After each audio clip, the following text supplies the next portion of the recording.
From WFRV TV, Local 5, serving Northeast Wisconsin, including Green Bay, Fox Cities, and the Lakeshore. This is Newsmaker Sunday. Good morning. Thank you for joining us for Newsmaker Sunday. I'm Tom Zalaski. May is Arthritis Awareness Month, and according to the Centers for Disease Control and Prevention, an estimated 53 million adults in the U.S. suffer from arthritis. 1 million of those are right here in Wisconsin. And joining us this morning, Sarah Peterson, the Executive Director of Arthritis Foundation Wisconsin, to talk about arthritis awareness. Good morning, Sarah. Good to see you. Thank you. Thanks for being here. Before we get into the nuts and bolts of arthritis, the Sarah Peterson story. How did you get to where you are as Executive Director? What was the ladder up? I have always worked for nonprofits in fundraising and planning events, and I went from a couple different foundations, all health related, and there was a job opening for arthritis, and found a great group of people with a great mission, and I've been here 7 years, learning and helping and meeting some amazing people, all suffering from the number one cause of disability. Why did you get involved? Was there any personal reason, or was it simply, hey, there was a job and you had a little background in journalism and let's go? I just always found, if this makes sense, it was easier to promote and work at a job with meaning. And so while I didn't have arthritis myself, I sure saw my grandma with arthritis. So, that's when I thought that it was just old people's, an old people's disease, which I've learned much more since then. But so it was just another good cause that I just knew I could get behind and support. So what's the mission of your organization, of the foundation? We really just envision a world where people with arthritis can live without limits. They just, we have a saying, live your yes. So many people with arthritis have to say no to things, just daily things that they can't do. We want them to say yes and just live a full life. Like what sort of things? What do they have to say no to? Something as simple. I have a story from this weekend. Okay. A little girl that we'll probably talk about a little bit more has arthritis. You're not wearing a cast. It doesn't look like you hurt. But we were doing a little event for her, and we were gonna. I was gonna go show her my dog. I lived just down the street, so her and her sisters were gonna. Let's walk down there and see the dog. Yeah. And we start walking, and she looks at me and she says, "How far do we have to go?" Oh. And I looked down the street, and it wasn't very far. But I picked her up and carried her because she wanted to go see the dog, and it hurt her to walk that far. Yeah. So those are the kind of things she would have had to say, "No, I'll have to stay here. I can't go watch the dog or go see the dog." Right. I take it there's not just one kind of arthritis. There's over 100 types. 100 types. So obviously the most common is osteo. That is, joints deteriorating over time. Right. What older people tend to get. Yeah. And people with sports injuries get a lot of osteoarthritis. But there's a whole group of rheumatoid arthritis, which is autoimmune type arthritis. So that's where the body's just attacking the joints. It's not about wear and tear over time. It's the body fighting itself in the joints. And do you find that we have an increase in arthritis as we age, an increase in the number of people? Sure, there is just the wear and tear, and unfortunately, and this is something that we work on through our research, is there really is no FDA-approved drug for osteoarthritis to this day. It's, Tylenol or any kind of just over-the-counter medicine is really the only thing for osteo. And so we're really trying to find better medications to help people, and also trying to find things that can slow the deterioration of those joints. So the longer we can, the longer we can use and keep those joints moving, the less pain and arthritis we'll experience later in life. $1 million question. I got to ask it. You can't answer it. As to the cause, do they have any idea, any thoughts, any theories? Well, osteo is, a lot of people that were in a lot of sports that, are a little bit more hard on the body, running, basketball, tennis, where you have a lot of, use of the joints, they tend to get arthritis.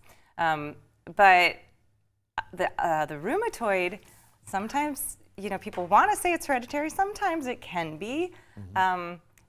There's a lot of instances where somebody will just break a bone, not related to arthritis, and then suddenly rheumatoid arthritis hits that joint.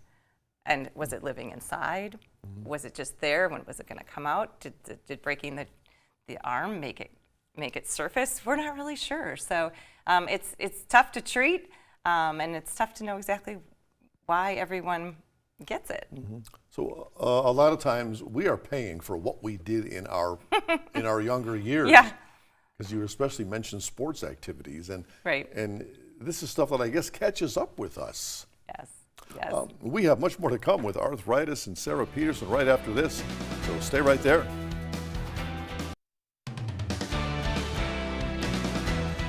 Back now with Sarah Peterson. She is Executive Director of Arthritis Foundation Wisconsin. We're talking obviously about arthritis awareness, a debilitating condition, Sarah. Are drugs the main way that we handle this condition? Well, certainly drugs can help. As I mentioned earlier with osteo, there's not a lot of great choices. With rheumatoid, there are a lot of biologics, a lot of different kind of medications. They're very, very expensive. They do help. Sometimes they help for a while, and then they lose their efficacy, and sometimes we can find another one that works, and we try another one. But there are other ways besides medicine that can help your arthritis. What about things like exercise, staying active? Right. So our saying is motion is lotion. You think about it, you're hurting with arthritis. So, most people might just say, oh, I'm going to just take it easy. I'm going to sit. That's actually the worst thing you can do. Taking a walk and maybe just starting the walk from the mailbox and back. And then maybe you can make it to the mailbox and back twice. And then maybe you can make it around the block. But pretty soon, as you start moving a little bit more, those joints just say, thank you, and they feel better. So exercise is very, very important. Strength exercises, just motion in itself is really, really good for arthritis. Isn't that frustrating, though, for a person with arthritis to hear they've got arthritis, they're in pain, they can't move, and you come along and say, exercise, take a walk, and they go, no, that hurts me more. Right. It's baby steps is really the key. You just can't jump right in. Just like somebody training for a 5K, you're not going to just go out and race your 5K. You got to start slow. And sometimes other things can help, such as like anti-inflammatory diets, or there's other ways that maybe you can start feeling better by eating better, and then maybe the movement comes after that a little bit easier too. You say motion is lotion. I can relate to that. I'm, for the past couple of years, I'm seeing a chiropractor for old age joint stuff, and he keeps on telling me, you gotta move, you have to exercise. And I keep on telling him, Doc, it hurts. Right. He says, do it anyway. Right. So it sounds as though that's what you're telling people with arthritis. It is easier said than done, but it does, it truly does help. It is. On your foundation website, you mentioned something called Live Yes. They're connect groups. What's that all about? Our connect groups are support groups, essentially. They kind of took a shift over COVID. We used to do a lot of meeting in person, trying to get together in coffee shops and places like that around the country. I focus in Wisconsin, so finding different areas where we could find someone to host a support group. But after COVID, we found online meetups were working a lot better, because you think about it, even in the Green Bay area, you could find a place, but for somebody across town, or somebody who works all day, or it just was always hard to find an exact perfect time for everyone to meet. So we've done a lot of online support groups, and we've now even broken it down into different types. Like it can be based on the type of arthritis you have. It can be based on something more about your lifestyle. So if you're a parent of a child with arthritis, we have a group for you. And if you have rheumatoid arthritis, we have a group for you. So you can kind of find the topic or the type of arthritis you have, and find some people with like conditions, and meet up over Teams or a Zoom type virtual meetup. Which people find very, very helpful. Yeah, does it help these people to talk? Because I've got to believe, and when you're in the situation of arthritis and you wake up every day and you're in pain, you feel like you're the only one going through it. Absolutely. a lot of people, you know, they just want to toss ideas around what worked for you. You know, what I wake up stiff every morning, or I can't sleep. I don't sleep well. What do you do for sleep? Or, you know, how did you get started exercising? Or a lot of times it's what meds are you on? What's working for you? Who's your doctor? What doctor do you recommend? You know, all of those kinds of things. It's just so helpful to find somebody that's in your situation to ask them questions. Misery loves company. Yeah. Only this is good company. Yeah. You know, it's just again, it's a very silent. People don't realize people are in pain. You could be suffering from arthritis pain right now. You don't show any symptoms to me. So you know, it can be very isolating to think, you know, no one understands the pain I'm in. So to get in a group where, no, I do understand your pain is very, very helpful. We've been talking mainly in terms of older people, adults. However, childhood arthritis, juvenile arthritis, 6,000 just here in Wisconsin, 250,000 in the United States. How difficult is it for kids to handle that? It's extremely difficult. Well, first of all, most people don't realize kids get arthritis. Society doesn't understand it very well. There's a great example that I've used about a child who goes to school and goes to gym class and does just fine one day because they're not flaring. They're not in any pain today, and then the next day they're having a flare and they're in pain. Yeah. And the gym teacher just says, "You could do it yesterday." You know, things like that, where it's a very misunderstood, very isolating. And you know, 6,000 is a lot, but then it's not a lot. So you know, if you're in school, you might be the only one or maybe two children in that whole school with arthritis. So we really try to connect families with kids with arthritis to meet each other, so the kids can meet each other and really help each other through that journey that not many people have to go through. Yeah, arthritis. We have much more to talk about, so please stay right there.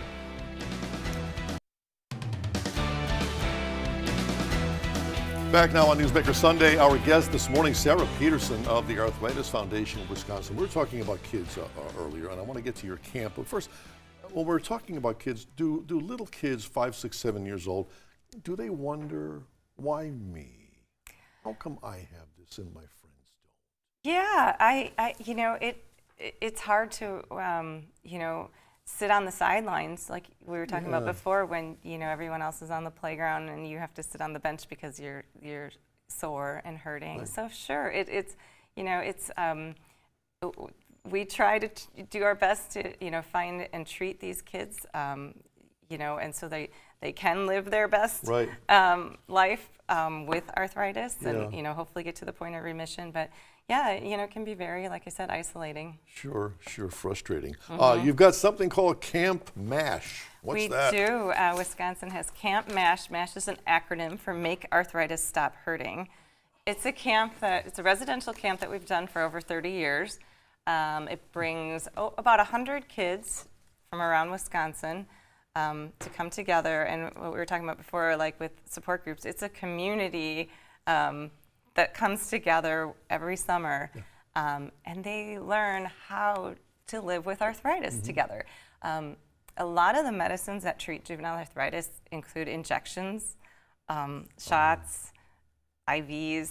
You know, I have children who just to get their flu shot was a traumatic experience, and this is weekly for some of these kids. So, teaching these, you know, helping these kids learn how to give themselves shots in the future. You know, how to deal with the pain of the shots.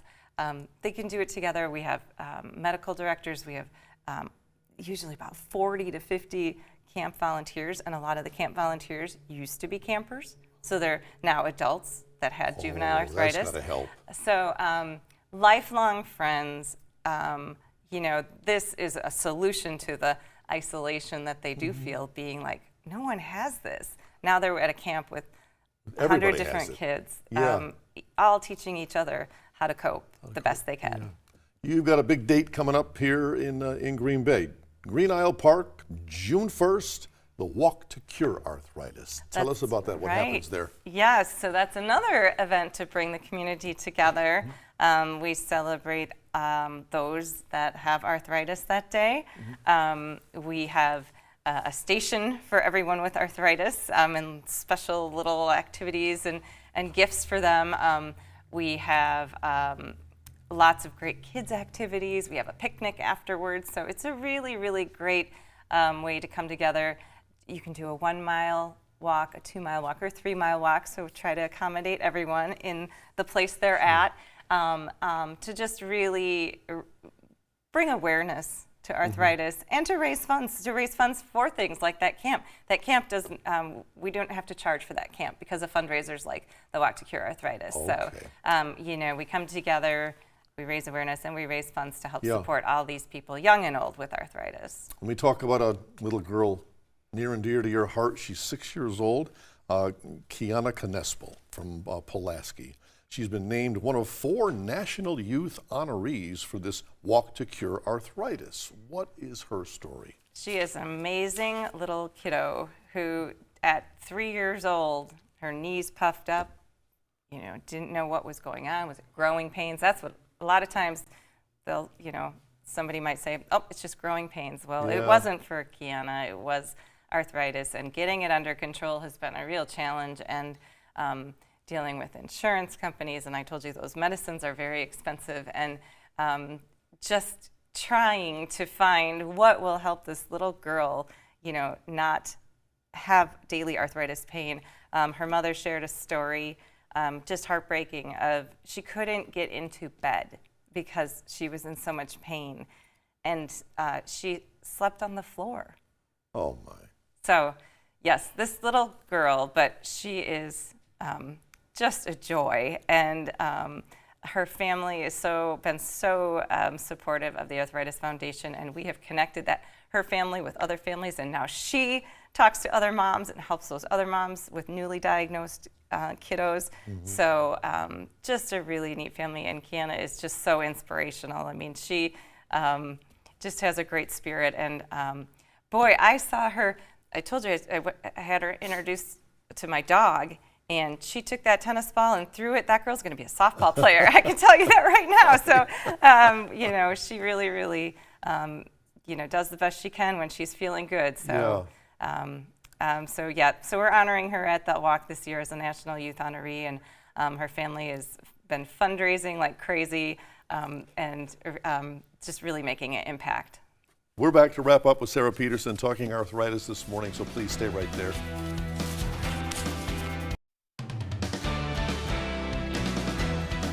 Back now with Sarah Peterson. She is Executive Director of Arthritis Foundation of Wisconsin. May being Arthritis Awareness Month, we've been talking about the big walk coming up at Green Isle Park.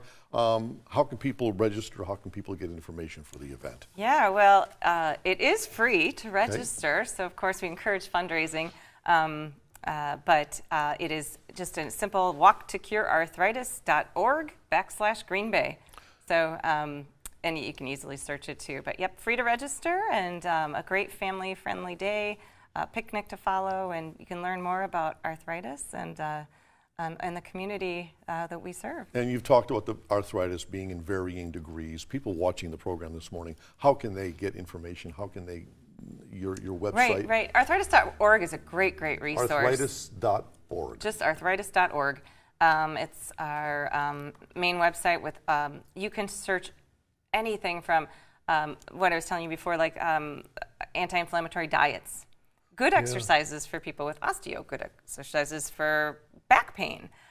You can search how to garden more easily with arthritis. So lots of things you can search, and lots of groups you can, we do webinars, we do those connect groups, so you can search connect groups and find one that fits you. So lots and lots of great resources on arthritis.org. And is that a good phone number to reach you folks at? Yes, it is. All right. It is. Do you need volunteers? Always looking for volunteers, Yep. yes. We do host events throughout the state, so always looking for people to help with that. And then other things along the way that you can help us with certain programs. And we do also, I should mention this too, advocates. We have a great advocacy program in Wisconsin. Over 3,000 people are advocates. Really? So there's some different legislation in Wisconsin on step therapy. The step therapy, in a simple terms, is if you change insurance companies, sometimes they will make you go back to a medicine you know didn't work, to start over, and then you step back up. And anytime you're flaring or in arthritis pain, you can be doing more damage. So these people should not have to go backwards in their medicines. And so we've passed legislation on step therapy with advocates. And advocacy, you can search on the website. It's very, very simple to sign up, and they'll pre-write letters that you can just send off to your state legislature, and it's very, very simple to be an advocate. So got about a minute here. I have not yet asked you about the Pathways Conference. The Pathways Conference. That's hosted every year. We do a Pathways Conference for a lot of our volunteers to just learn more about what's going on and what we're funding, to just get them really passionate about all the things that Arthritis Foundation is doing to help people with arthritis. And so they bring that back, and as a volunteer, then they spread the word to other volunteers. Getting the word out. You'd be surprised how many people don't know we exist. And so having these volunteers kind of out helping us promote that we exist and we're here to help is great. We also do a JA summit, Juvenile Arthritis Summit too. And that's a great yearly event. I think this year it's in Utah, bringing families together to just, again, learn about what's going on in the world of juvenile arthritis. Well, they know you exist now. Well, great. Sarah Peterson, thank you so much for being with us this morning. Thank you for having me. Much appreciated. And if you have a newsmaker in your town who you think we should have on this program, let us know about it. Send us an email to tips@wearegreenbay.com, or you can message us on Facebook. And be sure to join us once again Sunday morning at 7:30. Until then, have a great day.